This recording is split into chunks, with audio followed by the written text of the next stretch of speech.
اللہ رب العزت قرآن مجید میں فرماتا ہے ان اللہ لا یغیر ما بقوم حتی یغیروا ما بانفسہم، کہ اللہ تبارک و تعالی کسی قوم کو نہیں بدلتا ہے یہاں تک کہ وہ قوم اپنے آپ کو خود بدلے۔ مسلمانوں ذرا اپنی تاریخ کو پڑھو، ہماری وہ تاریخ ہے کہ اس قرۂ ارض میں زیادہ تر علاقوں میں ہماری حکومت تھی، ہمارا رواج تھا، ہمارا کلچر تھا، لیکن ہمارے مخالفین نے محنتیں کر کے ہمارے عمل و کردار سے، ہمارے لیل و نہار سے، ہمارے بچوں سے، ہماری بچیوں سے خود ہم سے دین اسلام کو کافی دور کر دیا ہے، اور آج ماڈرن دین ہمارے سامنے پیش کیا ہوا ہے، آج سیکولر اسلام ہمارے سامنے پیش کیا ہوا ہے۔ میں کہتا ہوں کہ کوئی بھی انسان آپ کے لیے دلیل نہیں بن سکتا ہے، اگر دلیل ہے تو اللہ کا قرآن ہے، رسول اللہ کے فرمان ہیں، اٹھائیے اللہ کے قرآن کو، اٹھائیے رسول اللہ کے فرمان کو، آپ اس نتیجے پر پہنچیں گے کہ واقعی ہمارے اغیار نے اتنی محنتیں کی ہیں، اتنی کوششیں کی ہیں کہ وہ اسلام جو رسول اللہ لے کر آئے ہیں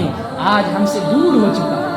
اس لیے میں یہ کہنا چاہتا ہوں حضور کی میلاد کا مطلب یہ ہے کہ حضور کی آمد کو ہم سمجھیں، حضور ہمیں اللہ کے قریب کرنے کے لیے آئے ہیں، اور پیارے آقا صلی اللہ علیہ وسلم کے دین پر چلنا ہر مسلمان کا کام ہے۔ پیارے آقا صلی اللہ علیہ وسلم کے دین کے ہوتے ہوئے اگر ہم اغیار کے طریقے کو اپنائیں گے تو یہ ہمیں زیب نہیں دیتا۔ میں یہ آپ سے اس لیے باتیں عرض کر رہا ہوں کہ آپ قوم ہیں اور آپ ہی ہیں جو اپنے بچوں کو سمجھانے والے ہیں۔ آج المیہ یہ ہے کہ تبلیغ نہیں ہو رہی ہے، بس ایک رسم کو ادا کیا جا رہا ہے۔ میں کہتا ہوں ایک زمانہ تھا ہمارے اسلاف گھر گھر جاتے تھے، لوگوں کو بتاتے تھے میرے بھائی ہمیں آپ سے کچھ نہیں چاہیے، نہ پیسہ چاہیے، نہ دن دولت چاہیے، نہ تعریف و توصیف چاہیے، ہمیں صرف یہ چاہیے کہ اللہ نے قرآن کریم میں فرمایا ہے کہ اے مسلمانوں تمہارا مشقت میں پڑھنا، تمہارا تکلیف میں پڑھنا تمہارے رسول پر بہت بھاری گزرے گا۔ مجھے بتاؤ کہ آج اگر مسلمان رسول اللہ کی شریعت پر عمل نہ کریں، نماز پنجگانہ نہ پڑھیں، جھوٹ بولیں، حضور کی طرح داڑھی نہ رکھیں، کل ان کو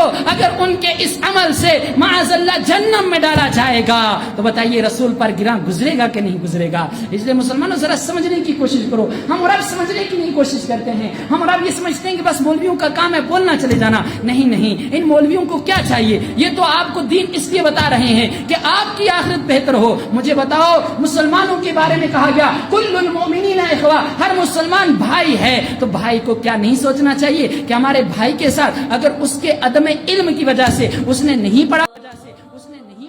قرآن کو، اس نے نہیں پڑھا حدیث کو، تو کیا وہ دین نہ بیان کیا جائے جو رسول اللہ کا دین ہے؟ اس لیے میں یہ کہنا چاہتا ہوں آپ کو خود توجہ کرنے کی ضرورت ہے۔ میری باتیں آپ کی سمجھ میں آ رہی ہیں، مگر یہ صرف سننا سمجھ میں آنا کافی نہیں ہے۔ کبھی رات میں آنکھیں بند کر کے یہ سوچئے کہ ہمارا ماضی کیا ہے، ہمارا مستقبل کیا ہے، ہمارے رسول کیسے تھے، ان کی سیرت کیسے تھی، ان کا حلیہ کیسا تھا، ان کا پہناوا کیسا تھا، انہوں نے ہم اور آپ کو کیسا دین پیش کیا ہے۔ کہ اللہ تعالیٰ قرآن کریم میں فرماتا ہے لقد کان لکم فی رسول اللہ اسوۃ حسنہ۔ اے لوگوں کہاں بھٹک رہے ہو، کہاں یہود و نصارہ کی اتباع کر رہے ہو، کہاں یہود و نصارہ کو اپنا آئیڈیل بنا رہے ہو؟ تمہارا آئیڈیل، تمہارا رہنما، تمہارا قائد اگر کوئی ہے تو محمد رسول اللہ صلی اللہ علیہ وسلم۔